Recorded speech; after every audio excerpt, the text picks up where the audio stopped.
Hey everyone, it's Brian from Less Magic More Gathering, and a new set release is upon us. We have Innistrad Crimson Vow.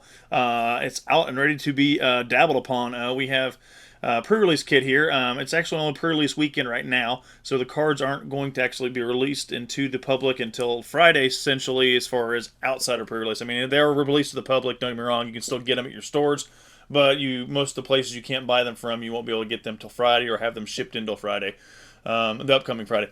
I feel like we just got done doing Midnight Hunt. I didn't really get to do a whole lot with that. I kind of just bought the packs and did some openings and stuff. But it's very short distance between that one when it was released and this one. I don't know if that's just because that they meant to do it that way or they're trying to catch up. Maybe they're a little behind. They thought, well, we need to get this one out and released in November. But I imagine we're going to get another one released in January because that's usually how it works, I think. Nonetheless, I'm going to do some pack opening with this, and I'm going to go over some of the key points on some of the new mechanics if you haven't seen them yet. I know there's dozens of already videos out there with a lot of the stuff going over the cards, but this is my first time, and I've actually been able to get out to a pre-release event for our first time in a long time to get an additional pre-release pack so I could open one for the video. So without further ado, let's go ahead and get into this, and let's see what Crimson Vow has to offer. I did play in a two-headed giant event this evening, actually. Didn't go great. Me and my teammate did not win, but we were able to get our decks kind of to do what we planned. It's just sometimes the draw doesn't always work out in your favor, but that just comes with the development of packs. I'll leave that off to the side for right now. That just comes with the development of the packs you have and the combining the cards you have, and then hoping that your opponents aren't doing the cheating method, which I'm not saying everybody does, but I know people do this. They go into multiple pre-release events for the weekend, and they take cards already opened or packs already pulled out of pre-release kits that they've been authorized to buy, and they open them or take in cards with them to the store, and they do it, and then they kind of double up. So instead of getting their 6 packs for each opponent or whatever they're playing, they use extra cards. I'm not saying everybody cheats, but I know people do. Well, literally, just the one I was at, somebody had opened a pack and left the plastic wrapper in the trash can in the bathroom. Like there's like 10 trash cans out in the entire area where the gaming happens, the tables. Why did you have to go to the bathroom and open your pack or throw your pack? And that tells me somebody's doing something they shouldn't be doing. But nonetheless, we still played, had a good time, and learned some stuff about the new set, so that was fun. And I've been talking your head off for 2 minutes, so let's get into the pack opening. So if you guys have never been out to a pre-release event, I encourage you to do so. Don't know what all the costs are for most of them. I know at my store it's $30 for a two-headed giant, so you get your pre-release pack. Most of your events that have a pre-release pack, probably $30. Or at least they're going to be the same price for each event. But you still get that, and then if you win, you get some additional packs. If you don't win, but I think you're still going to get at least one pack if you get the bottom of the barrel for the seeding or for the placing. But nonetheless, you still get to build a deck out of the packs that you get. It's kind of fun to do that if you've never really tried that. So I say go ahead and do it. Give it a whirl. If you don't do that, great. No big deal. Come back another time. There's always pre-release events and stuff. All right. So we've got Nurturing Presence, Enchantment Aura. If this thing will zoom in a little bit better, it's kind of bad. There we go. Enchant creature has whenever a creature enters battlefield under control, this creature gets +++ on turn. When Nurturing Presence enters battlefield, create a 1/1 spirit creature token with flying. So spirits is pretty big here in this as well. There's a lot of combination things for spirits. Along with some other things that happen. It's called Disturb is another ability in this set. It's a mechanic. We'll get to that hopefully here in this pack. If not, I may not read all these. I just wanted to see if this was anything specific to new. This is just an aura. Enchantment gives abilities. It costs a certain amount. No big deal. Something pretty standard. Bringing back a braid. So if you had a braid from the original, I believe it was Averdale Devastation where it was created. It's been reprinted multiple times now. It was a great card. High value card. Probably not worth crap anymore, but still, it's still out there. It's been reprinted. Yay. Cradle of Safety, another enchantment aura. So this one has a flash ability. It protects your creature, gives it hexproof until end turn, so that's nice. With a 1/1 on it. Here's your showcase version. Unholy Efficient. Vampire Cleric, Vigilance. Pay 5 and put a 1/1 counter on it, and so and so. So nothing exciting right now as far as new mechanics. This is standard stuff, pretty much. And then we've going into Mind Leech Ghoul, so 2-drop creatures on. This has exploit, so the exploit ability you have to read, and make sure you read your fine print to understand what it means. But essentially, when this creature enters the battlefield, you may sacrifice a creature. So as it enters, you target a creature. sacrifice it, and then the exploit triggers. So when it is exploited, it exploits a creature. Each opponent exiles a card from their hand. So it's kind of nice if you have a decent token build or even some one drops that you don't really care about. This comes in, you make your opponent get rid of a card. So that's useful. And there's some wolf stuff. That one just as long as it's your turn, it gets a little strength, a little beefier on the defense. Aim for the head. Another sorcery. I'm not going to read them all because, like I said, these are pretty self-explanatory what they do. There's no combining the mechanics there at all, and didn't say anything like that. Wedding Invitation. When there's a battlefield, draw a card. You can sack it, and target creature can't block its turn as a vampire. Also gains lifelink, so that's nice. That's good if you're a vampire. Vampires are heavy again. I mean, I think there was some in Midnight Hunt, but it was a lot of werewolf going on in that. But this set is more lean towards vampires and spirits. And some other things, I believe, but that's going to be the gist of it. Chill of the Grave. It's cheaper for the zombies you have. It doesn't tap, so allows something not to tap during control's untap step and draw a card. Binding Geist. So here's a spirit that has a disturb ability. So here's what I was talking about a minute ago. So whenever it attacks, a target creature opponent controls gets -2/-0 on the turn. So that kind of keeps your Binding Geist at a 1 defense from dying if if they've got one creature that can block it, and -2 it takes away its power and it can't kill your guy. So he stays on the field of play. It's nice, only 3/1. Nothing crazy about him, but he's decent. And then if this creature goes in the graveyard, Disturb ability can kick in. So you may cast this card from your graveyard transformed for its Disturb cost. So we're going to flip it. So you pay the 2 from the graveyard, and it becomes an enchant creature. Enchanted creature gets a -2/-0. A spectral binding would be put into a graveyard from anywhere, exile instead. So after you've played it from the graveyard for its Disturb cost, and it leaves the field of play, it goes to exile instead, essentially. Or if it goes to graveyard. So it turns into a forcing your opponent's creatures to get a -2/-0 on the turn, or becomes an aura that makes them have -2/-0 for the entire time this is out there. So that's what your Disturbed ability does. It allows you to have it as a creature, and then it goes to the graveyard and becomes an enchantment. Now, I believe, I could be wrong, but I think almost all of them are spirit creatures that do that. So that's pretty cool if you're going the spirit way. That's kind of what I built for my deck tonight, only I should have paid more attention to the color combinations because white and blue are the heavy spirit creatures. So that's what you really want to go for, is for the white and blue if you're going to do spirit. I went with black because I was looking at something else as a good play. I do like some of the black cards in this, so I was able to get my deck to work out okay, but I think it would have been better if I'd have went with blue. But neither here nor there. Countering spells, instance. So there's that. That's an uncommon. Storm Chaser Drake. We got Mischievous Catgeist. Cat Spirit. Whenever it deals combat damage to a player, draw a card. So that's nice. It's a 1/1, so it's nothing crazy. Obviously, you might be able to beef it up or make it fly, and then you can draw a card. Has Disturbed ability as well. So enchant creature, whenever this creature deals combat damage to a player, draw a card. So that you can put this on your unblockables or your flyers. It's pretty good, and it's only costs 3, so that's not bad. And then our rare is Dying to Serve. Allows you to... so when you discard cards, you create zombies. Only triggers once your turn. So that's pretty cool there. Swamp, still staying with the sketch-looking black and white art, drawing for the art, which I love. And our tokens.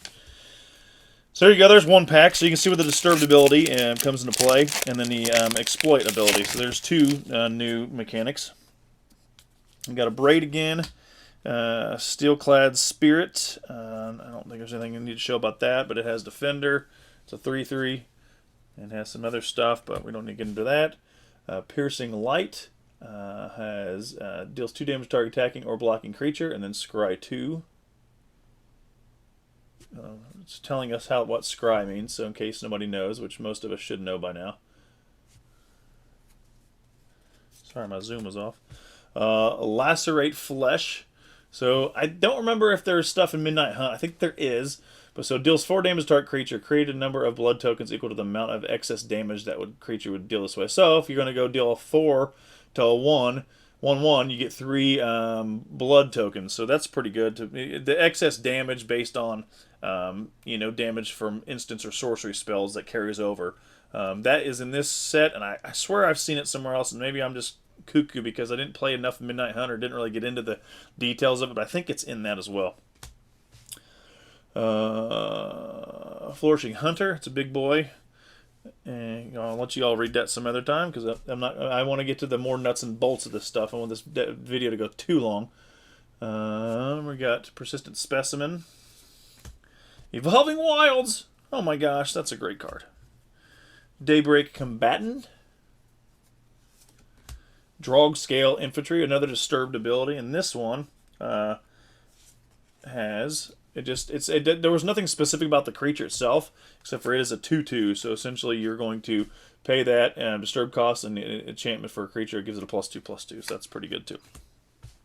Circle of Confinement. I like this one, especially in standard or modern decks where somebody's going to have multiple of the same type of card. Huge sideboard card if you're playing in a white enchantment deck or anything that's multicolored, and you end up playing somebody like a Persistent Petitioner deck, or a Rat Colony deck, or Ravenous Rats, or what is it? Rat? I forget what the other rat is. Or one of those that has multiple of the same card. So when Circle of Confinement enters the battlefield, exile target creature an opponent controls with mana value 3 or less until Circle of Confinement leaves the battlefield. When an opponent casts a vampire spell with the same name as a card exile with Circle of Confinement, you gain 2 life. So, okay, I'm wrong. It wasn't just any card. It's only if it's a vampire. So if your opponent is playing heavy vampires and you know they're going to have 4 of the same card in their deck, you can cast that, and you can gain some life for every time they play it. So I was wrong. I guess I read it too quick last time. It wasn't for every creature. It's just vampire related. So, Wedding Security. There's a showcase version. These are pretty cool looking too. I like that they do the showcase versions with a specific style that are kind of similar to the other set. So Midnight Hunt with the unique border. That is the version that Midnight Hunt did. And this is similar. I think it's a similar border feature to it. I like them both. I think they're really cool. The foil ones definitely are cool. Dawnheart Geist. Whenever you cast enchantment, you gain 2 life, so that's good if you're an enchantment-based deck. We got a rare back here, rare showcase. We've got Runo Stromkirk. 3-drop, legendary vampire cleric, blue and black, flying. When Runo Stromkirk enters the battlefield, up to 1 target creature card from your graveyard. Put one on from your graveyard up on top of your library. At the beginning of your upkeep, look at the top card of your library. You may reveal that card. If a creature card with mana value 6 or greater is revealed this way, transform Runo Stromkirk. And we're going to see why he gets flippy flipped. Crothus, Lord of the Deep. Kraken Horror, flying. Whenever Crothus, Lord of the Deep, attacks, create a tapped and attacking token that's a copy of another target attacking creature.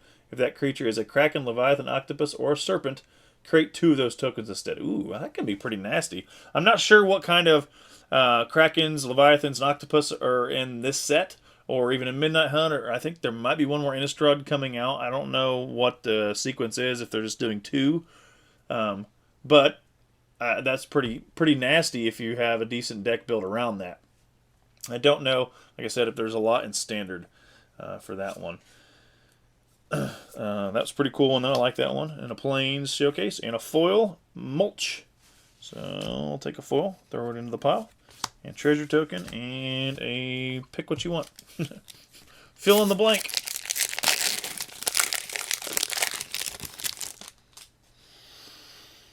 All right, Lacerate Flesh again. Cruel Witness. Bird Horror. Piercing Light.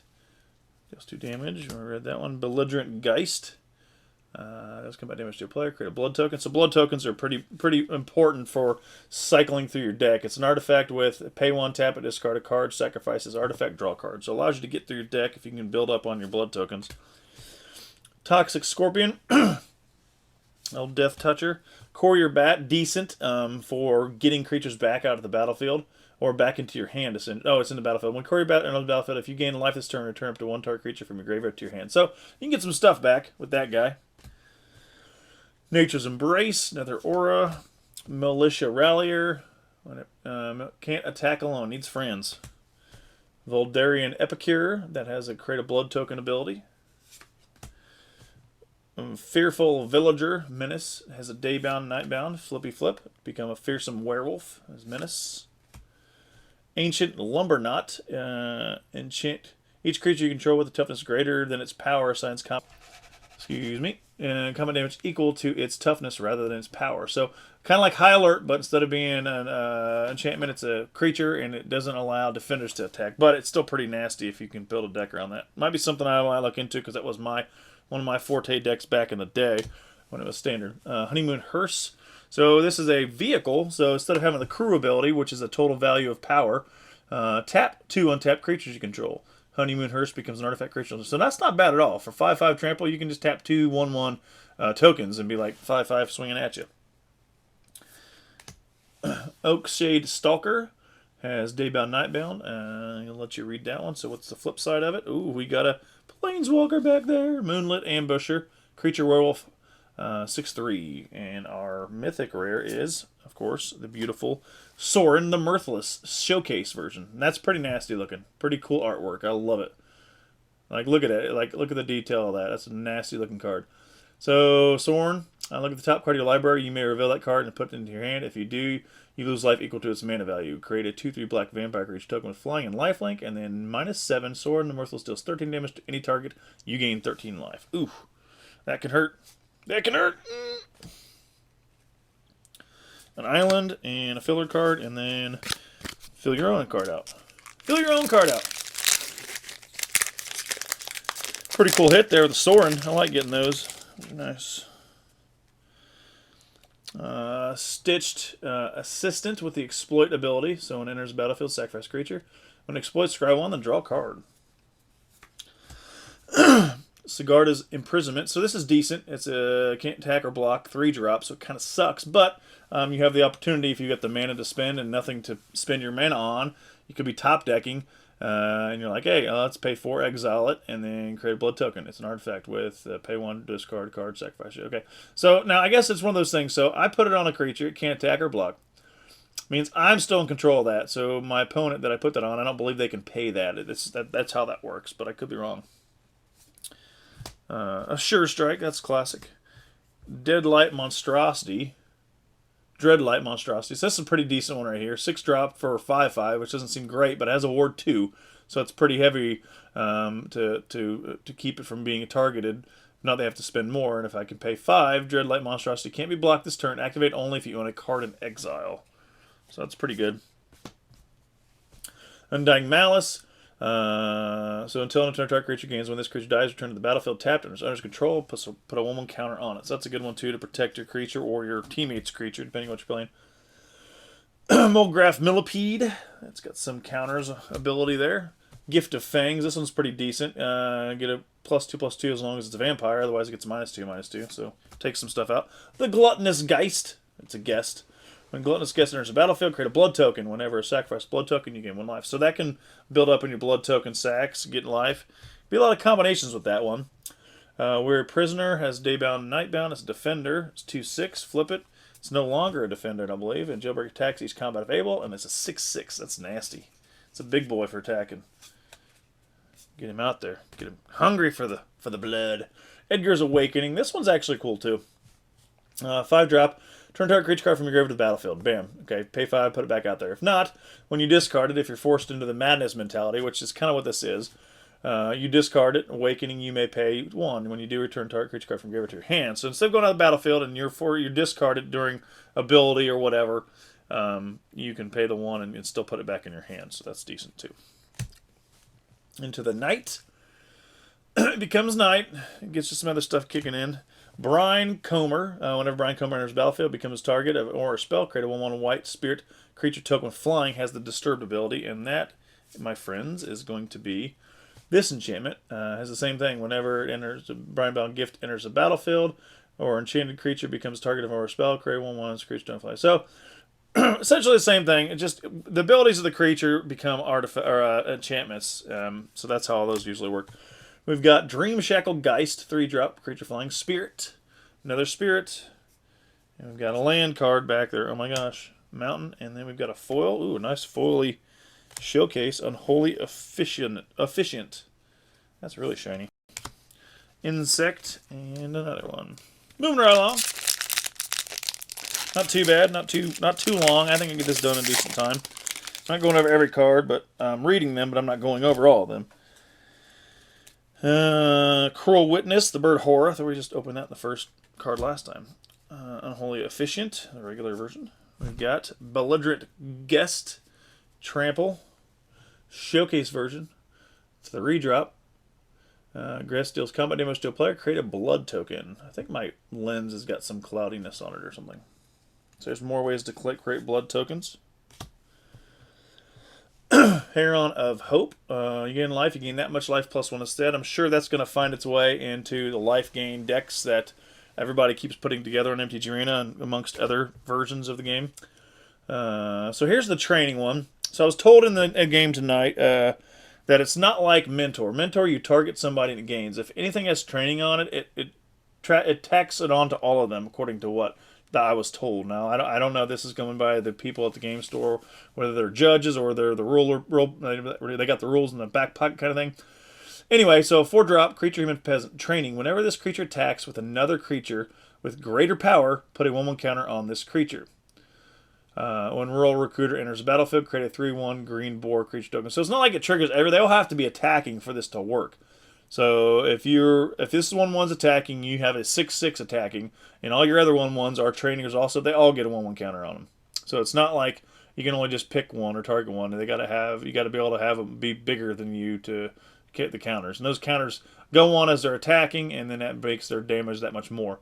When it enters the battlefield, create a 3/1 green boar creature token. So there you go. So you'd have 2 turns, 1 attack, 2 attack before it's equal power, and all you gotta do is beef up that bear 1 more notch or boar, and then you can do it again.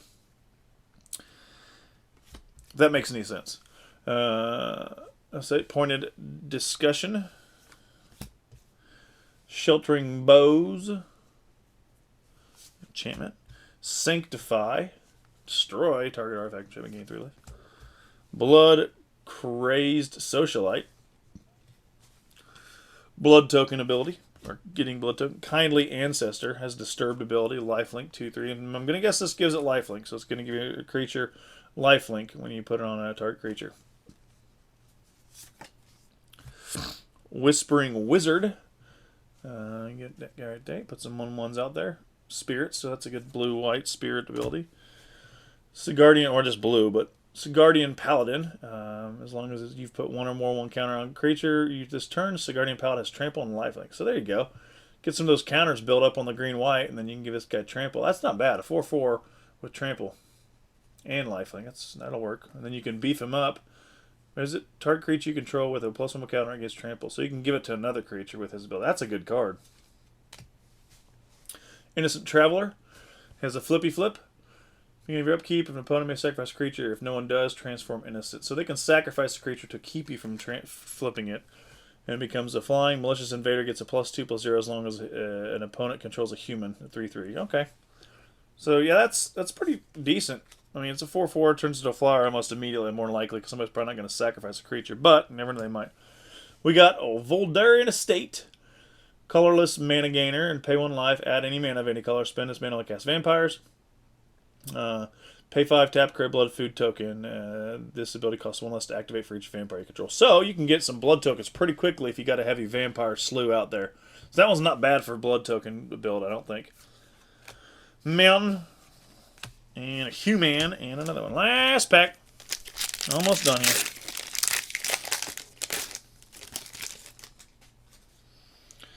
Skywarp Scab, flying creature. Perish Blade Trainee, so here's the training option, training thing again. 2-drop human soldier. Whenever this creature attacks with another creature with greater power, put a 1/1 count on this creature. When Perish Blade Trainee dies, put its counters on target creature you control. So you're going to move those counters from something else if it dies. Might be good game plan there. Already seen these guys. Blood Fountain. Enters battlefield. Create a blood token. Pay 4. Sacrifice Blood Fountain. Return up to 2 target creature cards from your graveyard to your hand. So that's a good way to get some creatures back. Massive Might. Beef up your creature. Bleed Dry. Target creature gets -13. -13 on a turn. If that creature would die this turn, exile instead. Chill of the Grave. Costs 1 less to cast for if you control a zombie. Tap target creature, doesn't untap target. Untap tap and draw a card.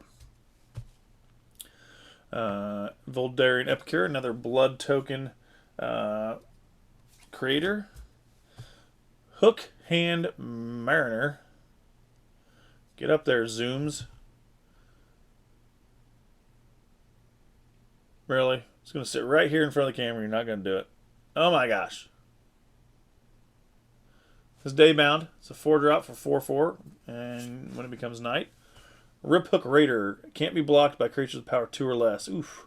6/4. That's nasty. Markov Waltzer. There you go. 1/3. Flying Haste. So Flying and Haste, yeah. Reclusive Taxidermist. 2-drop. Gets +3/+2 as long as there are 4 or more creature cards in your graveyard. Add 1 mana of any color. It's a mana dork that can get beefed up. Foreboding Statue. 3-drop creature construct. Add 1 mana of any color. Put an omen counter for Foreboding Statue at the beginning of your end step. If there are 3 or more omen counters for Foreboding Statue, untap it, then transform it. And that gives you Forsaken Thresher. Creature construct. Beginning of a creature combat main phase. Add 1 mana of any color. So that's not bad. I like that. Get that. I mean, it's gonna have the same speed as most cards. Getting that mana, getting those tokens on, those counters on there. Falcon Wrath Forebearer. Can't block. Whenever Falcon Forebearer deals combat damage to a player, create a blood token. Sacrifice 2 blood tokens. Return Falcon Wrath Forebearer from graveyard to battle. So that's not bad. Being able to get some tokens and then being able to sacrifice to get your creature back. So there we go. We got 6 packs opened of Crimson Vow. Some cool stuff. Some cool new triggers. I don't know if I hit all the triggers. I know those are the main ones. You got the Exploit.